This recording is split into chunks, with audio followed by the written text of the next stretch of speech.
estar hoy en la mesa de Despierta. Lisa Sánchez. Lisa, ¿cómo estás? Muy bien, Carlos, Muy buenos días. César Faz, ¿cómo te va? Buenos Muy días, buenos días, Carlos. Maruán Soto Antaqui. Querido Carlos. Qué gusto saludarles. Hola. ¿Cómo va López Obrador? Ya es presidente electo. ¿Cómo va desde tu punto de vista, Manuel? A ver, estamos simbólicamente, ya se cerró esa primera etapa que normalmente transcurre en cualquier proceso de estos, cuando tienes primero el resultado de las elecciones, luego ese periodo un poco limbo para después entrar desde ahora hasta que se transforme en la última etapa de ya presidente en funciones. Solo que en realidad esta segunda etapa, que podríamos pensar que se inaugura a partir de lo de ayer, empezó desde que se dieron los resultados del INE. La noche del 1 de julio. Entonces, los simbolismos lo único que están haciendo es darle un poco de fe a lo que ya venía sucediendo, que se complementa con un candidato que se transforma en presidente electo, que da la impresión que empieza a tener algunas funciones ante la absoluta ausencia del presidente en funciones. ¿Va bien López Obrador? A ver, ¿va bien para qué? Para la construcción de lo que estaba buscando desde campaña, sí, sin duda va bien. Podríamos incluso pensar que si hoy, fue un 53%, si hoy se pudiera volver a hacer un poco la encuesta o el análisis de los números que tendría, quizás estaría arriba del 50 y tantos %. Entonces en eso sí va bien, pero todavía no tenemos los elementos para poder diagnosticar si va bien, porque seguimos un poco, y eso es lo que siguen haciendo, y es la parte que en todo caso a mí me preocupa, se sigue contando con la legitimidad de la elección que solamente le sirve a la elección.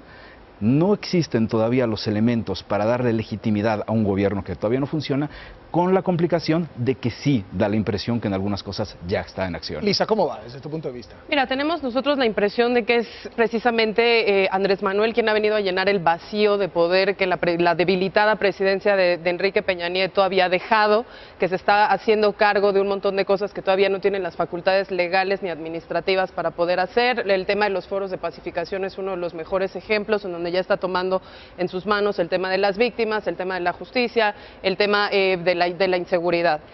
Creo que va bien en el sentido en el que ha podido él tomar todos esos espacios. Me parece que en el lado negativo es un virtual presidente, ya no es virtual, ¿verdad? Presidente electo, sobreexpuesto, que en algunos momentos da la impresión de estar improvisando, de estar repitiendo los mismos mensajes de la campaña sin necesariamente ya estar pensando en un plan de gobierno. Lo único que quizás sería positivo, y yo vería en algunos sentidos hasta de estabilidad económica y demás, el hecho de que nos ha ido dosificando cosas que a lo mejor si nos hubiera dicho de golpe hacia el final del periodo de transición hubieran tenido un impacto distinto. Nos ha ido anunciando quién ocupará los cargos, nos ha ido anunciando cómo va a ser o en qué términos está pensando su relación bilateral con Estados Unidos, ha tenido ya reuniones formales con representantes de gobiernos extranjeros y empieza a relacionarse directamente con el público, con aquellos grupos a los que más les había prometido, específicamente el tema de víctimas, que es lo que estamos viendo ¿Hay hoy algo en que día. te preocupa en lo que has visto hasta ahora de López Obrador? Me preocupan algunos nombramientos, sin duda alguna. Me preocupa el tema, por ejemplo, sobre todo en seguridad y justicia, que son las áreas que nosotros tratamos directamente en México Unido contra la delincuencia. Cierto grado de improvisación, ¿no? Vemos propuestas que se ponen adelante, pero que después vienen para atrás. Unas nos parecen positivas que vengan para atrás, como el tema de la Guardia Nacional. Otras nos parece, por ejemplo, con el tema de los foros de pacificación, que tenemos señales preocupantes, como el hecho de que los foros son los foros escucha, pero al final del día, después de ese presidium en donde Andrés Manuel da su mensaje inicial, no hubo nadie del gobierno, del próximo gobierno, de ese equipo de Andrés Manuel, que se quedara realmente a escuchar y que nos dijera qué vamos a hacer y cómo se van a conjuntar los insumos que de ahí salgan. César, ¿cómo va López Obrador?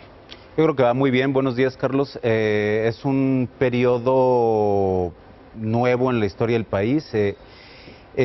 Yo resalto el ánimo social. Es la primera vez en muchos años, en quizás décadas, en que la gente realmente está optimista, que la gente está contenta, no nomás aquí en la Ciudad de México, sino en diferentes partes del país. Estuve en Tijuana hace 4 semanas y me sorprendió realmente la gente, el optimismo, el júbilo.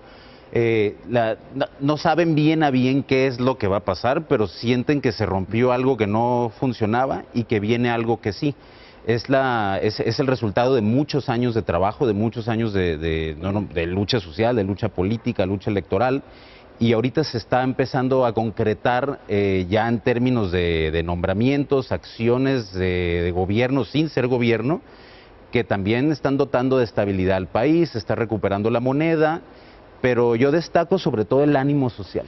Descubres a un López Obrador que ha reculado en algunos de sus planteamientos más polémicos, descubres a un López Obrador que se modera a partir de que gana la elección. Él mismo dice, a ver, se acabó la campaña, tiende la mano a Peña Nieto, ¿no?, a los empresarios, etcétera, etcétera. En datos concretos, en propuestas concretas, ¿ves a un López Obrador que recula en ciertas cosas y empieza a asumir que una cosa es la campaña, lo que se diga en la plaza pública, pero ya sentado en la silla es otra historia? En términos de propuesta y política pública veo al mismo López Obrador. Yo creo que él incluso ha insistido en que algunas cosas van y empiezan no en algún punto de su gobierno, sino dice el día 1 de enero, porque el presupuesto se va a aprobar, vamos a... Y sigue diciendo que va a prometer, que va a cumplir lo que dijo en campaña. Exactamente, o sea, no nomás dice exactamente, ¿no? Pero también no es lo mismo ser un político opositor a ser ya un jefe de Estado, ¿no? Yo creo que López Obrador ya está empezando a portarse como un estadista, su relación con Estados Unidos, con China, con los poderes actuales de México, pero en términos de su propuesta, plataforma y su proyecto de la transformación... A ver, yo creo que también tenemos que un poco cambiar el espíritu del análisis, porque una cosa es el análisis que teníamos hacia las campañas y la otra es el que podríamos tener en este momento, que insisto, es un limbo increíblemente extraño en cualquier democracia, porque es y no es. Al ser y no ser, lo que podemos analizar son ciertas señales, solo ciertas señales en las que coincido. Yo, a mí sí hay cosas que me preocupan. Si nos vamos al asunto de los foros, por ejemplo, de pacificación, que ya hubo unos esos días y creo que hoy es el siguiente en Tijuana, ¿no? En Coahuila. Son alrededor de 17, creo, 17, 18, en el que en la lista, al menos que yo vi, por ejemplo, no está Tamaulipas. Sabemos que Tamaulipas es suficientemente complicado como para ir, y menos si no se tiene un aparato de seguridad como podría ser el Estado Mayor. Ayer, en la salida de la entrega de la constancia de mayoría, veíamos cómo se seguía percibiendo, al menos a sí mismo, o el tono de los suyos, como si siguiera siendo un ciudadano privado, un ciudadano privado. Ya no es un ciudadano privado, ya es un ciudadano público que tiene otro tipo de contacto que sí tiene que ser protegido por un asunto de Estado. Eso todavía no se percibe. Hacia los foros, por ejemplo, sí, son los foros de vamos a escuchar, sin necesidad de que haya un plan maestro. Yo sé que puedo partir de un error en el que mi percepción hacia los foros de pacificación tenga más relación con los conflictos del mundo a los que estoy acostumbrado a tratar, en los que normalmente tienes una parte, una contraparte en la que se quiere llegar a algo. Aquí, como no podemos tener una parte y una contraparte, sí estamos forzados un poco a que se escuche y sí sensibilizarse hacia las propuestas o hacia las preocupaciones de la gente, lo cual está muy bien, siempre y cuando se tenga una especie de plan maestro y una iniciativa por parte del Estado, porque podríamos escuchar todo lo que queremos escuchar, pero tenemos también que aceptar que la única manera con la que se podría resolver algunos problemas, particularmente los de seguridad, es fortaleciendo al Estado, fortaleciendo el aparato de justicia, corrigiendo el aparato que permite el nivel de impunidad al que nos enfrentamos. ¿Eso está en el discurso?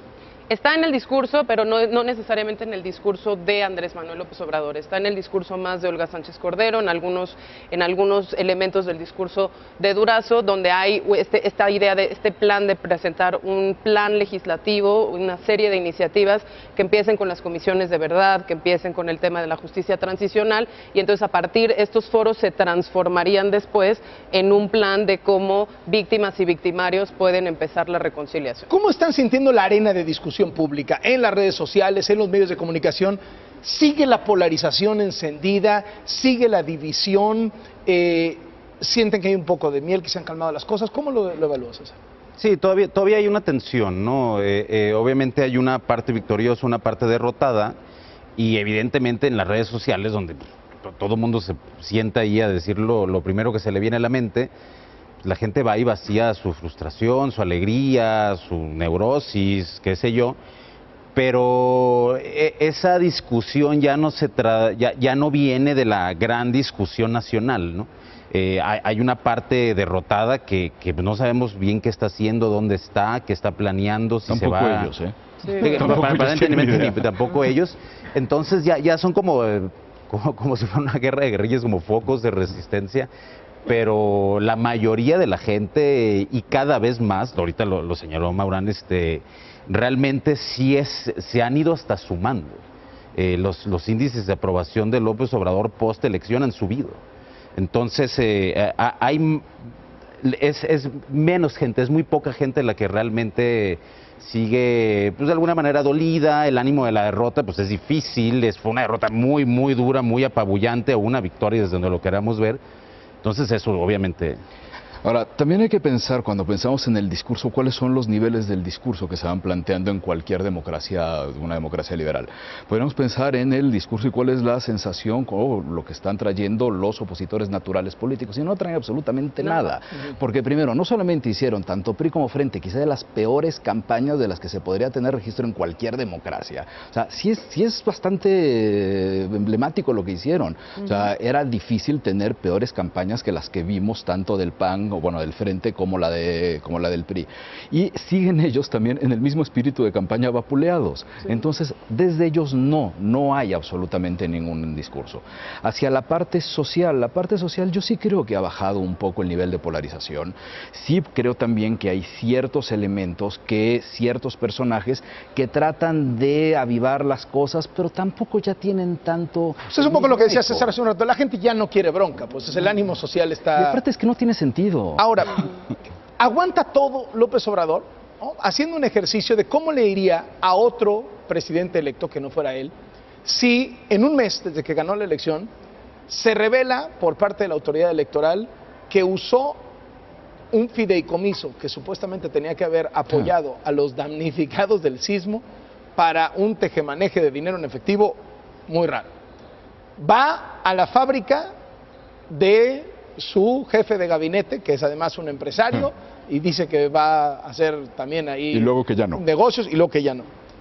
Napoleón Gómez Urrutia, Elba Ester Gordillo, queda liberada, Manuel Bartlett en la CFE, la docilidad del trato con Donald Trump cuando pues acaba de suceder lo de la separación de las familias migrantes, pero nada de eso parece tener en López Obrador un efecto devastador que a lo mejor lo tendría en cualquier otro político. No depende de López Obrador, hay una naturaleza nacional hacia el ejercicio político en el que encontramos la manera, y lo hemos encontrado siempre. Pensemos de la transición para acá, o sea, pensemos de Fox para acá nada más, en el que nos las hemos arreglado para relativizar absolutamente todo lo que nos ocurre. Un ejemplo puede ser la carta, la respuesta de Trump, donde todos leíamos que está diciendo, a ver, van rapidito o se van al demonio, y la lectura es, están también con nosotros con la idea de que esto tiene que ser increíblemente eficaz, ¿no? Y están apoyando la celeridad. ¿En serio estás leyendo eso? Y no es que se esté leyendo por parte de Ebrard, por parte de López Obrador, sino por cómo es la lectura del ejercicio político mexicano. Yo creo que también tiene mucho que ver el hecho de que Andrés Manuel López Obrador, como bestia política que es, en realidad da mensajes en positivo y el mismo mensaje negativo, dependiendo... En el sentido positivo de la idea, claro, ¿no? Pero dependiendo el espacio, dependiendo el interlocutor y dependiendo la respuesta que recibe sobre ese mismo mensaje. Entonces, por ejemplo, decimos la docilidad frente al gobierno de Donald Trump, esa se matiza mucho en ese primer discurso de foro en donde dice no habrá propuestas tabú, se van a analizar todas las alternativas de pacificación, le guste o no a los gobiernos extranjeros, ¿no? Y entonces de pronto esa docilidad que se pudo haber percibido en el público regresa, como por fin ya regresó esa figura fuerte que nos va a poner en la mesa todas las opciones sin esa docilidad percibida. No sabemos si es verdad o no, porque justamente lo que dice Marwan es muy cierto, es y no es. Presenta pero no da detalles, cambia de opinión relativamente rápido. Todavía no es, ¿no? Presidente no es, y por lo tanto no logramos, o sea, nos lo hizo con el nombramiento del canciller, va a ser este el canciller, después no va a ser este el canciller, va a ser este otro el canciller. Hay todavía mucha dualidad en sus mensajes que puede ser que lo que esté alimentando es el hecho de que cada quien interpreta lo que quiere interpretar. ¿Tú cómo lo ves? ¿Hay teflón? Hay autoridad, yo creo. Él proyecta autoridad. López Obrador tiene tal vez un año y medio que logró revertir la imagen negativa que se tenía de él probablemente desde el plantón de Reforma hasta hace, insisto, hasta año y medio. Y lo que pasó es que se convirtió, por muchas razones, en el político más popular de la historia moderna de México. Entonces, en un ambiente donde realmente toda la clase política y todas las instituciones públicas y privadas han perdido todo nivel de credibilidad, Estamos hablando de todas las instituciones, desde la iglesia, la familia, la policía, todos los medios, o sea, la gente está en ese estado. Sistema. Entonces se erige esta figura que a través de constancia, a través de trabajo, las cosas que nos gustan y las que no nos gustan, no importa, realmente adquiere un carácter de autoridad y familiaridad entre la gente, al punto de que decir, bueno, a esta persona yo le creo. Sí, pero justo creo que es eso lo que tenemos que tratar de modificar un poco, porque ese es el análisis que teníamos hacia las campañas.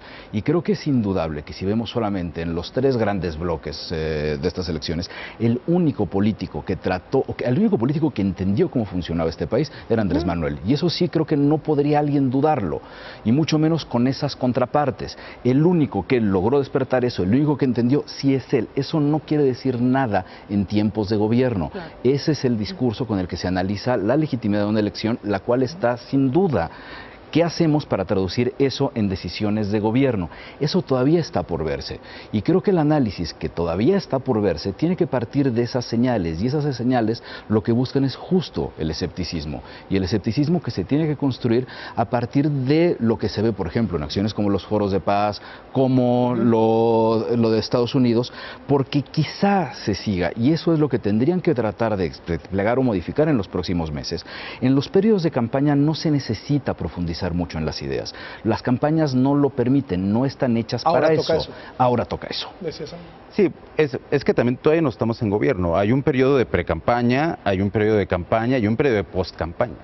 Esto no es gobierno, estamos en esta especie de intervalo rarísimo, muy mexicano, de 5 meses entre que alguien gana y toma posesión, en que la campaña sigue. No más que ahora dirigido a otras personas, ya no te estás dirigiendo a los electores, te estás dirigiendo a la oposición, estás dirigiéndote a los mercados. ¿Tú ves que están dirigidos hacia la oposición? En parte sí, por supuesto. ¿No? Yo creo que uno de los mayores retos que tienen, y es un reto positivo además, ¿no?, es que todas las cosas que se han planteado, tanto en campaña como en estas semanas, tienen que llegar y tienen que confrontarse y convencer no a los simpatizantes, esos ya los tienen, sino a los contrarios.